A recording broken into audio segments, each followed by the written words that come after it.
الملوك زمان كانوا بيبنوا أهرامات وأنا ببني ترند أكل الملوك. من القصر نزلنا المطعم، شفنا مطعم الفراعنة، فسيخ أكله جامد ورنجة حكاية، تجربة ملكية بجد. شعارهم تيجي تاكل زي الملوك ولا تفضل تتفرج. اللي يقولك الأهرامات أعجوبة قول له استنى لما تاكل الأنشوجة. يلا بينا. رنجة ما شاء الله. حاجة تحفة. وده فسيخ بوري. ده بطارخ اللي بتطلع من الرنجة. هو الوحش ده؟ ده الوحش ده ملوحة أسوان.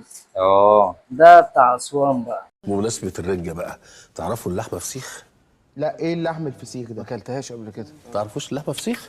الكفتة لحمة فسيخ. لا لا، مش حلوه دي يا عم بيومي. بجد؟ اه والله. استظراف بصراحه. طيب خلاص. وده السردين. ودي أنشوجة. ايه الجمال ده؟ بتبقى برضه نفس السردين بس ملحة سيكة يعني. اه، أنشوجة دي جاية من إيطاليا ولا ايه؟ لا لا لا، نفس السمكية، بس كل حاجة بقى طبعا بتبقى لها تمليح تاني. احنا برضه بنعمل سندوتشات. سندوتشات رنجة، سندوتشات فسيخ، سندوتشات سردين. بنعمل وجبات. بنعمل سلطات. برضو في رنجة ممكن نشويها. في برضو سلطات رنجة مشوية. بعمل ايوه لك سلطة مطبوخة كده. ايوه.